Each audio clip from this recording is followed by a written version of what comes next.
Oke, buat Legah Sari, apa nih yang bisa kita diskusikan di sesi general ini? Kamu ada pertanyaan apa? Kita diskusi dulu. Kalau saya sih Pak pertanyaannya lebih ke contohnya nih, kalau sebelumnya kan saya udah banyak eh, dapat undangan wawancara nih, terus tahap Mm-mm. satu, tahap dua saya lolos. Nah, tahap tiga saat MCU saya nggak ada panggilan selanjutnya. Itu kira-kira kendalanya di mana ya Pak? Kayak kemarin nih, sepertinya dari Bapak kan ada rekomendasi nih. Mm-mm. Saya pernah yang baru-baru ini saya interview di PT di salah satu Perusahaan tersebut. perusahaan suara. Nah, waktu saya psikotes saya lulus, terus wawancara juga lulus, dan kemarin HRD-nya atau manajernya udah nelpon saya supaya hari yang tanggal 26 kemarin saya disuruh mulai masuk. Nah, pas saya udah nyampe di kantor, katanya nanti dikabari lagi ya tanggal masuknya. Soalnya direktur lagi nggak di sini. Padahal harus minta persetujuan dari direktur. Nah, padahal sebelumnya kan Pak, saya udah ditelepon kan, udah disuruh per tanggal 26 udah mulai masuk kerja gitu Pak. Itu gimana ya Pak? Kira-kira perusahaan gitu gimana ya? Oke, oke. Jadi ini kan ada beberapa fenomena nih ya, gitu. Berhenti mungkin di interview, berhenti mungkin di medical check up, dan berhenti di saat tinggal masuk doang, kayak gitu ya, gitu. Nah, ini kita ngelihat dari sisi bagusnya dulu ya. Dari sisi bagusnya berarti, walaupun aku belum lihat CV-mu atau dokumenmu, nanti kita akan lihat. Artinya kamu dalam tanda kutip nggak terlalu bermasalah dengan dokumen, oke? Nggak terlalu bermasalah dengan dokumen-dokumenmu. Karena apa? Buktinya kamu udah lolos-lolos terus. Kayak begitu. Nah, kalau tipe kayak kamu gini, biasanya tantangan itu akan muncul di tahap interview ke belakang. Gitu. Entah interview HR, user, medical check up, background check, atau offering, dan lain-lain. Kayak begitu. Kita ngomongin satu-satu dulu ya. Dari yang paling belakang. Dari yang ada perusahaan yang udah ngomong bahwa silahkan datang ke kantor. Gitu. Nah, tapi begitu udah datang sampai kantor, bilangnya, wah kita belum tahu tanggal masuknya, nunggu persetujuan direktur. Wah ini tanda tanya dulu nih, kenapa? Masa ngerekrut direkturnya nggak tahu, kayak gitu kan? Nah, tapi ya, kita harus pahami dulu, persetujuan direktur ini tuh bukan terkait persetujuan rekrutmen menurutku, tapi persetujuan tanggal masuknya mungkin, kayak begitu. Jadi bisa dari persetujuan dari tanggal masuknya, gitu. Atau nanti berkaitan dengan posisi yang akan kamu isi gitu. Bisa di cabang sini atau bisa di sana kayak begitu. Lalu apa yang harus dilakukan? Aku ngomongin dari yang paling belakang dulu ya. Kalau tinggal ada tanggal masuknya, kamu ingat-ingat dulu. Kemarin kamu datang itu tanggal berapa gitu. Nah, kasih waktu aja dulu. Barangkali kemarin tanggal masukmu itu kan mendekati Natal dan Tahun Baru nih 2024, ya nggak sih? Kayak gitu. Iya, Nah, di sini kan benar. perusahaan kan mungkin masih ini dan ini kan baru masuk nih kemarin gitu. Jadi baru mulai ada ya kestabilan lagi kan gitu. Saranku nanti kamu coba hubungi lagi di awal minggu depan gitu. Gitu kayak di hari Senin gitu misalkan. Nggak apa-apa ditunggu dulu di tanggal berapa berarti nih? Tanggal 8 gitu. Silakan hubungi lagi dengan memperkenalkan diri dan menyampaikan kronologis gitu. HRD-nya Bapak atau Ibu, kamu WA aja atau kamu telepon boleh, kayak begitu. Menurutku di WA aja ya gitu. Sampaikan saja bahwa selamat pagi Pak, perkenalkan nama saya ini yang pada tanggal sekian sudah datang ke kantor dan diinfokan untuk tanggal masuknya akan diinformasikan kembali menunggu Bapak Direktur ada di tempat. Mohon informasi apakah sudah ada update informasi terkait dengan tanggal masuk tersebut. Saya sangat berminat untuk dapat segera bergabung bersama PT ini sebagai ini. Gitu. Atas update informasi yang diberikan, saya ucapkan terima kasih. Kirim aja. Urusan dibales atau enggak, itu terserahnya mereka. Dan yang kedua, selama kamu belum dapat kepastian akan masuk kapan, jangan berhenti ngelamar kerja gitu.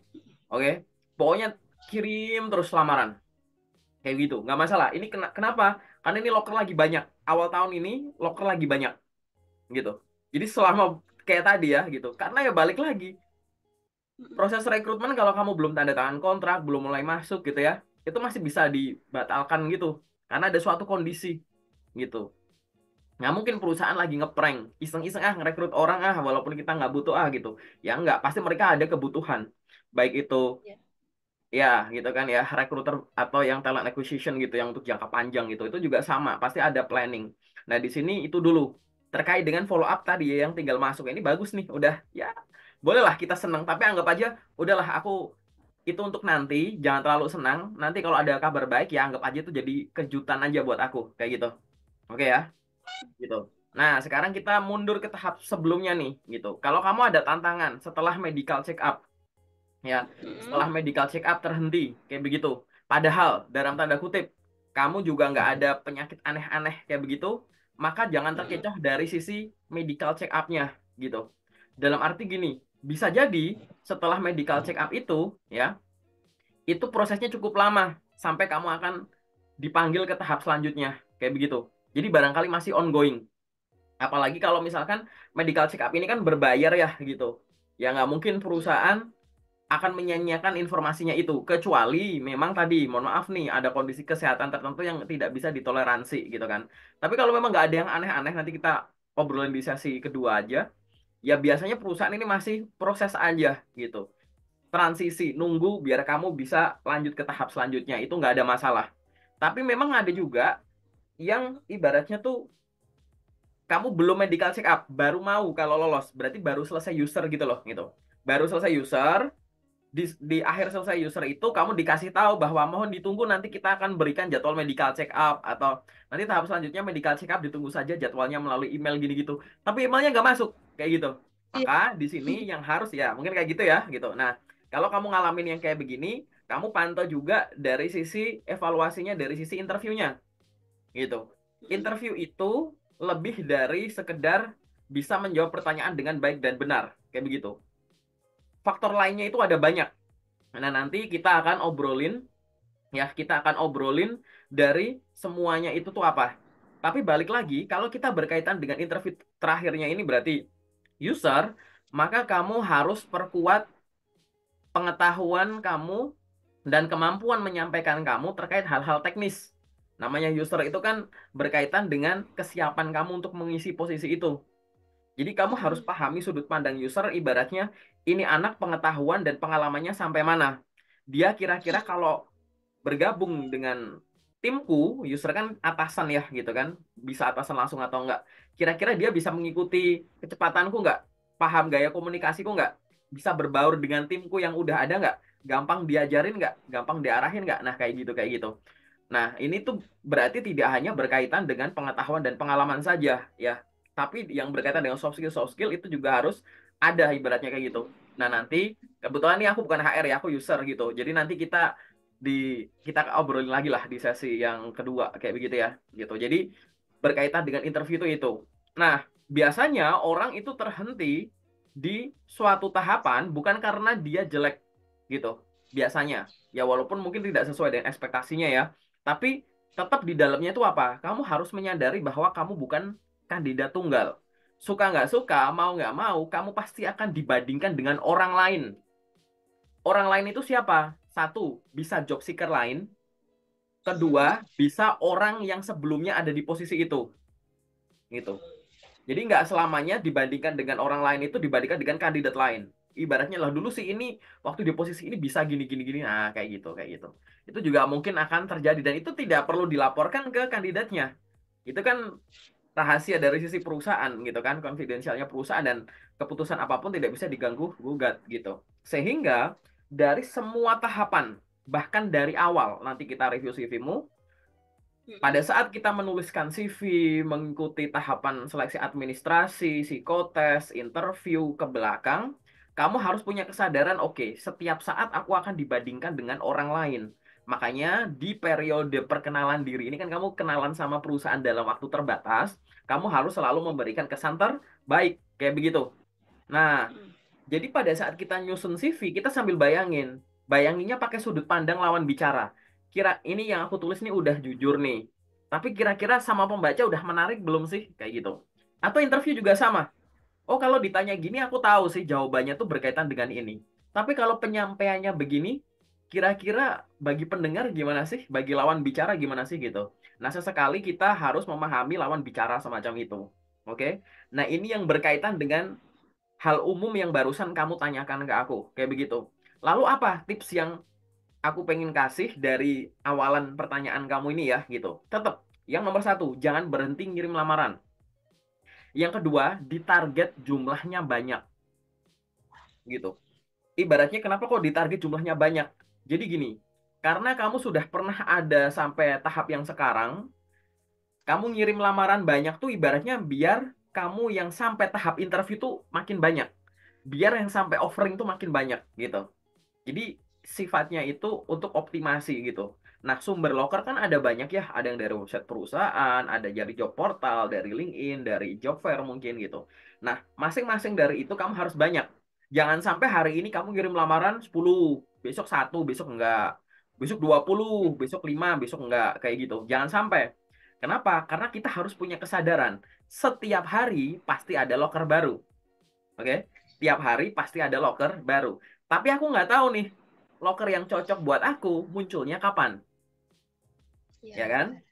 Padahal sumber loker ada banyak. Coba kita gabungkan tiga kalimat ini. Aku tahu tiap hari ada loker baru, tapi aku nggak tahu loker yang cocok buat aku munculnya hari apa. Dan sumber loker ada banyak. Artinya setiap hari aku baiknya ngecek semua sumber loker. Barangkali setiap hari akan ada loker-loker baru. Barangkali yang sekarang munculnya di ABC, nanti munculnya di BCD, KACE gitu-gitu. Jadi itu yang harus kamu lakukan secara konsisten gitu. Tetap itu yang harus dilakukan secara konsisten, melamar kerja setiap hari dalam jumlah banyak. Itu yang nomor satu. Yang nomor dua, kamu harus menyadari era digital. Ya, balik lagi ya, sosial media. Sambil kamu sibuk melamar kerja, ngirimin lamaran ke sana kemari, kamu juga harus sibuk apa? Branding gitu. Branding itu ibaratnya bikin suatu aktivitas di suatu sosmed yang kamu miliki lebih dari sekedar untuk entertainment. Tapi untuk apa? Untuk membangun citra kamu. Biar orang percaya kalau kamu tuh jago di bidang itu. Paling gampang apa? LinkedIn. Aktiflah di LinkedIn. Bayangkan gimana cara, misal gini, backgroundku tuh accounting misalkan. Gimana ya caranya orang kalau ngunjungin LinkedIn-ku, mereka tuh percaya aku punya kemampuan accounting yang bagus. Yang lebih bagus daripada lulusan-lulusan baru. Yang mungkin menarik bagi mereka.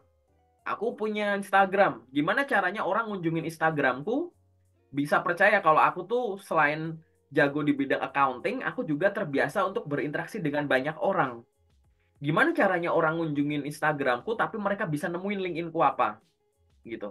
Aku punya TikTok juga sama kayak begitu, membangun citra. Kenapa kok harus membangun citra?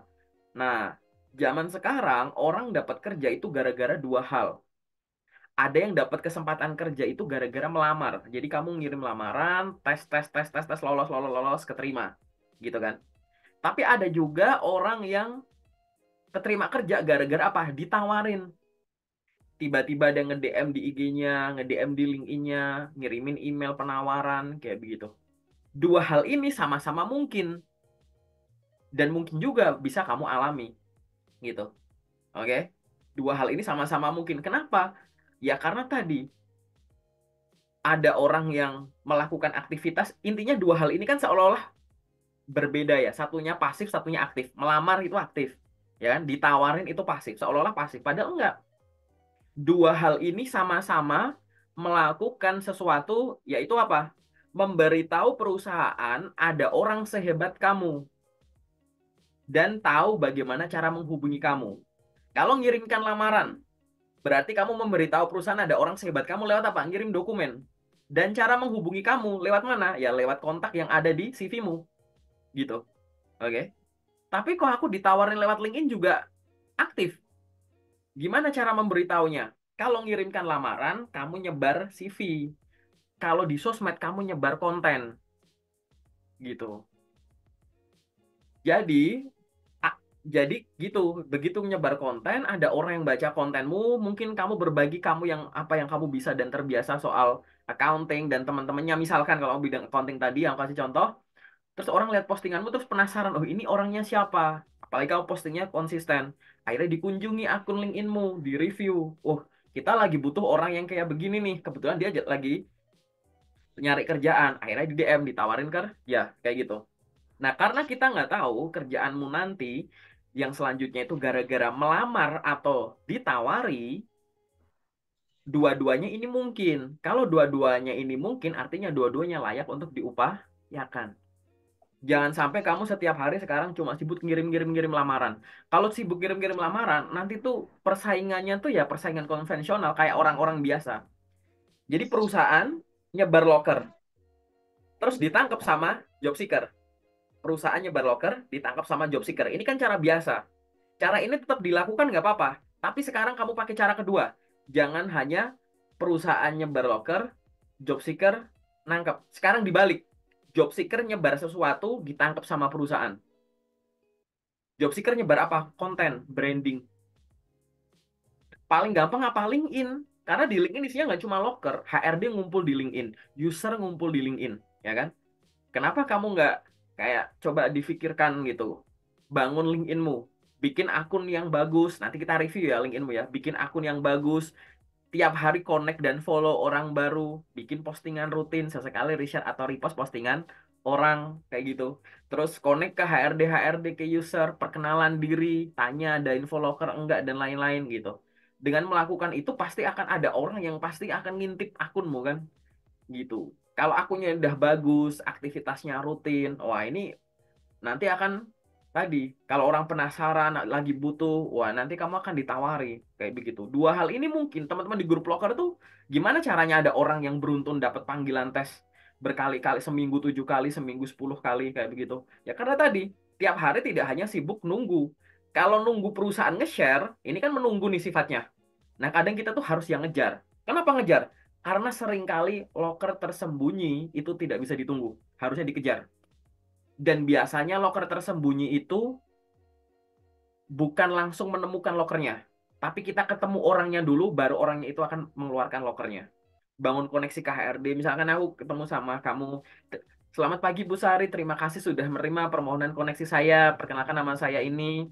Saat ini saya tertarik untuk bisa berkarir sebagai seorang A, B, C, atau D. Mohon informasi Bu, apakah di perusahaan Ibu sekarang sedang membutuhkan seorang ini yang sesuai dengan pengalaman saya?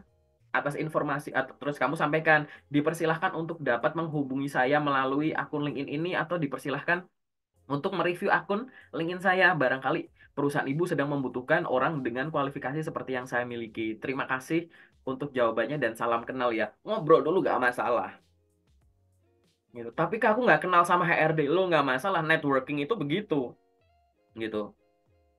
Memang namanya membangun jaringan gitu tuh ya ngobrol sama yang nggak dikenal, toh juga nanti kenal, ya kan? Orang-orang yang nggak kamu kenal itu kan nanti kan awalnya juga nggak kamu kenal, akhirnya kenalan gitu. Nah, kamu bisa melakukan itu sekarang di LinkedIn, kita ada LinkedIn gitu. Di luar sana orang yang lebih hebat, lebih pintar dari kamu mungkin banyak, tapi banyak dari orang itu tidak punya LinkedIn gitu. Jadi kalau kita ngomongin statistik ya, usia produktif di Indonesia tuh ada 200-an juta sekian orang Indonesia yang punya LinkedIn itu akunnya tuh ada sekitar 20 jutaan. Berarti kan cuma 10% dari usia produktif. Dari 10 juta akun, 20 juta akun tadi, sebagian yang lagi nggak butuh kerja. Job seeker-nya cuma setengahnya katakanlah. Berarti kan ibaratnya gitu. Di luar sana banyak sekali job seeker, tapi mereka itu nggak tahu LinkedIn. Atau punya LinkedIn tapi nggak pernah digunain. Nah, kamu tuh ngelihat celahnya di situ. Mengalahkan orang yang lebih hebat, tapi bukan lewat hebat-hebatan. Kalau lewat hebat-hebatan mungkin kamu kalah, paham nggak? Kita pakai logikanya gitu aja. Ini orang yang lebih hebat dari aku banyak. Kalau aku persaingannya lewat hebat-hebatan, aku kalah. Lalu aku harus persaingnya lewat sisi lain, sisi lemahnya mereka. Mereka hebat tapi nggak tahu LinkedIn. Aku mungkin di bawahnya mereka sedikit, tapi aku punya LinkedIn. Aku explore lewat LinkedIn. Jadi mereka akan aku kalahin lewat situ, ya kan? Atau dari sisi lain apa? Yang lebih hebat dari kamu banyak, tapi mereka nggak jago nyari loker. Mereka tuh nyari lokernya cuma lewat job portal mulu, misalkan. Aku punya LinkedIn, aku punya job portal, aku ada grup WA, aku ada ini. Nah, kalahkan lewat situ, gitu. Nah, hal-hal semacam inilah yang harus kamu miliki agar apa? Setiap hari bisa ngirim lamaran secara konsisten gitu. Nah, dari sini kan udah kegambar bahwa aktivitas setiap hari itu harus ngelamar kerja sambil branding, ya kan? Nah, selain dua ini ada yang nomor tiga yaitu pengembangan diri. Jadi aktivitasmu, ini kesimpulanku dari pertanyaanmu tadi ya. Terlepas dari terhenti di sini, terhenti di tahap ini kenapa sih aneh gini gini gini? Kamu setiap hari silahkan konsisten melakukan tiga hal ini. Melamar kerja, branding, dan pengembangan diri. Melamar kerja konsisten, yang tadi aku bilang. Oke? Dua, branding. LinkedIn aja udah paling simpel. Nanti aku review LinkedInmu sambil review CV-mu. Oke?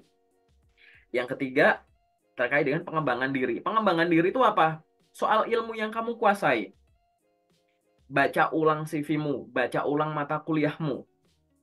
Jangan sampai ada teori-teori basic yang lupa. Kan akan lucu kalau di CV kamu nulis background pendidikan tertentu, saat interview itu ditanya teori-teori atau apapun soal mata kuliahmu, tapi kamu lupa gitu. User itu pasti akan begitu. Ada suatu kondisi di mana praktikal teknis, tapi kalau teknis kan nanti kamu tarik ke teorinya. Kalau teorinya nggak kuat gimana? Kayak begitu, ya kan? Nah itu kamu luangin waktu untuk review ulang gitu. Kamu orang accounting tadi, dalemin soal teks, dalemin soal APAR misalkan gitu. Dalemin soal software-softwarenya yang mungkin kamu bisa. Jadi kamu bagi ini, pengembangan diri itu bagi jadi tiga hal. Yang kamu udah bisa dan mahir, itu kamu latih biar apa? Tetap ingat, pertahankan kalau perlu tingkatkan, ya. Yang udah bisa dan mahir itu mau kamu apain? Yang kedua yang udah bisa tapi belum mahir, gitu. Yang kamu ibaratnya masih bisa tapi ya pelan ngerjainnya atau sesekali salah atau harus nanya sana sini atau harus buka teorinya dulu gitu. Mau kamu apain? Atau yang ketiga, yang kamu belum bisa, belum pernah padahal dibutuhkan untuk posisi yang kamu lamar gitu. Ya kan? Itu yang harus dilakukan kayak begitu. Itu pengembangan diri. Terus pengembangan diri apa lagi? Ini yang barusan aku omongin baru berkaitan dengan hal-hal yang berkaitan dengan background pendidikan atau pengalamanmu. Tapi ada juga pengembangan diri yang dilakukan untuk nggak peduli backgroundnya apa, nggak peduli nanti loker yang kamu lamar apa, gitu. Jadi kemampuan pengembangan diri itu ada yang spesialis, spesifik mau pengembangan apa, tapi ada pengembangan diri yang bisa untuk segalanya, yaitu apa? Satu, kesehatan jelas. Jadi kamu tiap hari harus rutin olahraga, gitu. Karena mau kerja jadi apapun orang itu harus sehat, ya nggak? Kayak gitu. Karena dengan olahraga juga pikirannya bisa jernih, kayak gitu. Moodnya bagus, gitu-gitu. Ya. Yang kedua adalah komunikasi. Mau kerja dengan siapapun, backgroundnya apapun, jago ngomong, jago komunikasi secara profesional itu dibutuhkan. Kayak begitu. Jadi kamu harus meluangkan waktu untuk jago komunikasi. Jago komunikasi ini mau belajar bahasa asing, boleh nggak? Boleh. Bebas. Minimal bahasa Inggris misalkan. Yang kedua, pura-pura aja kamu lagi presentasi sesuatu. Ngomong aja gitu. Kamu pegang di HP atau di laptop, kamu seolah ngomong sendiri, kayak lagi ngejelasin gitu. Itu melakukan simulasi. Praktek-praktek ngomong semacam itu membantu apa? Mengingat itu, ya kemampuan komunikasi itu bukan diingat lewat otak, tapi lewat praktek, gitu. Jadi itu harus ditingkatkan lagi, harus bisa dilatih, gitu. Coba bayangkan hal-hal lain. Kemampuan apa lagi misalkan? Komputasi, pengolahan data. Kayaknya semua jurusan gitu ya ibaratnya ya, jago kemampuan administrasi juga makin bagus deh, kayak begitu. Coba latih diri, kemampuan ngetik kamu bisa berapa kata per menit gitu. Jangan sampai nanti kerjaanmu berkaitan dengan kemampuan administrasi tapi ngetik masih nunduk-nunduk, kadang hurufnya hilang, spasinya hilang gitu. Ya kan? Latih kemampuan ngetik kamu gitu. Misalkan kemampuan apa? Macam-macam, bikin surat ini, misal administrasi. Ini aku kasih contoh karena tadi aku ngasih contoh accounting gitu. Coba kamu bikin sesekali gitu. Microsoft Word kosong, blank gitu. Terus kamu bikin surat dari nol. Ini aku contoh bikin surat ini, contoh aku bikin form ini gitu. Dari nol gitu. Jadi nanti termasuk kemampuan administrasi juga gitu, yang bisa kamu jual. Banyak orang yang bisa ya bikin surat ini, dokumen ini, bikin dokumen itu ibaratnya kan Surat-surat itu kan mungkin dia ngisi-ngisi form, tapi kamu bisa ngejual nanti bahwa saya bisa bikin itu dari nol gitu misalkan. Atau ngetik juga sama gitu. Karena administratif mereka cuma bisa gini. Atau yang lain misalkan Microsoft Excel. Orang Excel cuma bisa basic, kamu udah bisa yang lebih advance. Nah, itu adalah contoh hal-hal ya yang bisa kamu lakukan saat kamu ada pengembangan diri di situ. Nah, sekarang kamu tinggal lihat jadwalmu 24 jam sekarang. Cari waktu sehari itu sebenarnya aku masih punya space kosong waktu tuh berapa jam sih? Gitu. Oh, aku sehari itu ada waktu kosong 8 jam nih. Tapi nggak harus 8 jam beruntun ya. Barangkali pagi berapa jam, siang berapa jam, sore berapa jam, malam berapa jam gitu boleh. Nggak harus nyampur. Kamu harus tahu total waktu kosong tuh dalam waktu sehari tanpa mengganggu jadwal lain itu berapa jam. Oh, sekian jam, 8 jam misalkan. Oke, tadi kan aku ada kegiatan tuh. Melamar kerja, pengembangan diri, dan branding. Nah, sekarang kamu alokasiin waktu dari 8 jam kamu itu. Dari 8 jam, mau berapa jam buat ngelamar kerja? Oh, 4 jam. Oke, 4 jam. Oke. Pengembangan diri berapa jam? 2 jam. Oke, silahkan 2 jam. Branding berapa jam? 2 jam. Oke. Habis itu kamu eksekusi, konsisten setiap hari. Ya begitu. Mau hari kerja, hari libur, lakukan secara konsisten. Jangan sampai setiap hari itu kamu cuma ngelamar kerja mulu. Nggak ada branding. Nggak ada belajar. Jangan juga tiap hari tuh kamu isinya cuma branding mulu. Nggak ada apply-apply. Atau jangan sampai tiap hari kamu belajar mulu. Kayak gitu. Ya kan? Nggak ada yang lama-lama kerja. Jangan. Tiga ini tuh harus kamu alokasiin. Aku lamar kerja 5 jam. Gitu. Pengembangan diri 2 jam. Branding 1 jam. Terserah. Nggak apa-apa. Gitu.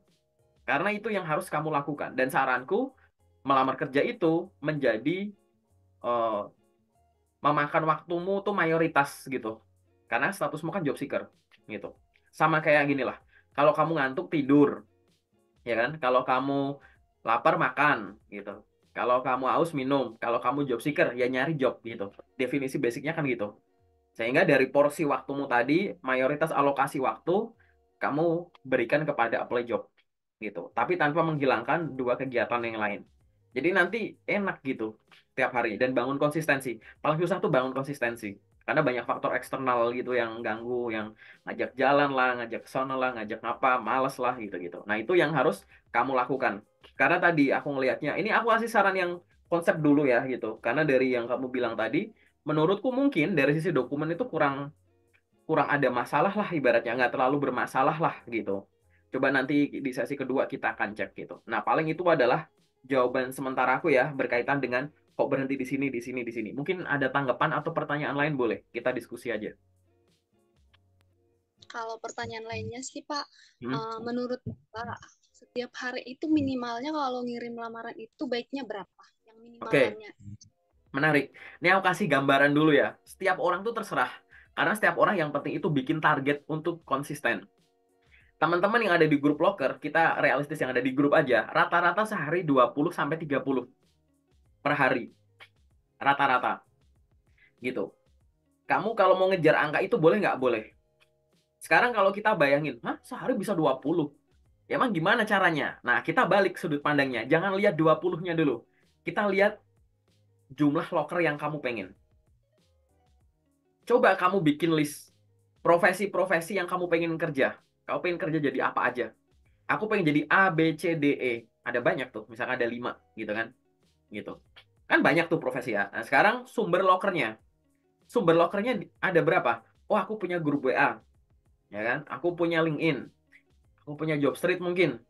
Aku bisa akses website perusahaan. Aku punya kita lulus misalkan 5. Tadi kamu target 20, sumbermu ada 5. 20 bagi 5 4. Seolah-olah tuh kamu cuma nyari LinkedIn 4 tutup, Jobstreet 4 tutup, website perusahaan 4 tutup, grup WA tutup gitu loh. Gampang banget kan? Gitu. Malah aneh kalau nggak bisa segitu. Contoh, Jobstreet. Jobstreet tuh lokernya banyak banget. Job portal loker banyak banget gitu. Masa ya nyari 4 susah yang bisa kamu kirim lamaran? Ya nggak? Kan nggak masuk akal gitu. Mungkin caramu nemukan lokernya aja. Atau yang kedua, LinkedIn. Wah, LinkedIn apa lagi? Gitu. Nyari 4 susah. Berarti ada yang aneh dengan cara main LinkedIn. Kenapa? LinkedIn isinya nggak cuma loker. HRD aja ngumpul di LinkedIn. User aja ngumpul di LinkedIn. Masa nyari segitu 4 aja nggak bisa? Nah, gitu loh. Nah, itu coba kamu punya mental kayak begitu. Jadi angka itu disebut jadikan target gitu. Aku berani ngomong gini karena dulu waktu aku jadi fresh graduate, aku neliti ini dulu buat aku praktekin sendiri tahun 2015-an. Aku tuh ngukur, kamu kalau mau iseng juga nggak apa-apa, iseng aja gitu kan, nggak ada salahnya tuh iseng-iseng. Kamu ukur coba sehari sebenarnya kamu tuh maksimal bisa ngirim berapa lamaran. Nanti direkap ya. Jadi setiap kamu ngirim lamaran, kamu punya Excel buat direkap gitu. Misalkan tanggal sekian, tanggal 1, nama perusahaan apa, terus jabatannya apa gitu.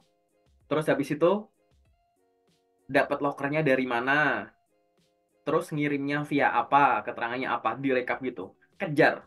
Wah, aku sehari hari ini aku bisa 40 ternyata. Ya sudah, coba kamu bikin target pribadi. Seminggu ke depan aku harus konsisten 40. Sebelum 40 aku nggak tidur gitu. Bikin aja target gitu.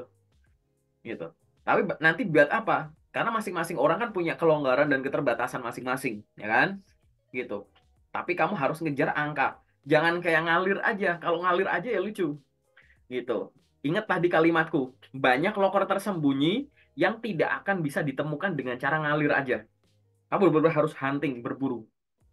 Gitu. Kalau kamu ngerasa sejauh ini, kita ngomong LinkedIn aja deh paling gampang. Di LinkedIn tuh loker yang cocok buat aku cuma dikit. Berarti cara memakai yang ada yang kurang optimal. Gitu. Loker tersembunyi itu banyak banget. Yang tiap hari kadang aku share di grup itu, ya aku PDF-in gitu. Paling aku di LinkedIn, misalkan itu aku nyarinya di LinkedIn, paling aku dapatnya tuh paling 20 menit, 30 menit. Udah dapet ratusan, hampir ribuan. Yang lama itu aku ngecek ini asli atau palsu, udah kedaluarsa atau belum gitu. Yang bikin lama tuh itu. Tapi kalau cuma dapetin aku banyak. Kenapa? Aku LinkedIn-ku udah siap untuk melakukan itu. Gitu. Jadi nanti kalau akun LinkedIn-mu itu udah siap, udah deh kamu lihat brandisnya loker terus kayak begitu. Kalau nanti mau belajar secara mandiri, caranya buka channel YouTube-ku, buka playlist. Di situ ada playlist judulnya LinkedIn Plus. Nah, tonton tuh 8 video pertama dari playlist LinkedIn Plus-ku.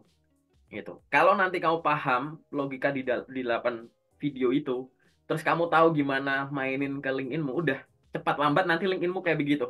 Kamu buka LinkedIn aja sih cuma loker mulu gitu. Dan yang muncul itu yang kamu cari gitu. Karena itu ada algoritmanya yang bisa kamu pahami di situ. Gitu sih. Oke. Mungkin ada satu pertanyaan lagi yang sifatnya umum, boleh. Hmm, Sejauh ini, kalau kamu menghadapi suatu tahap atau apa yang masih bingung gitu.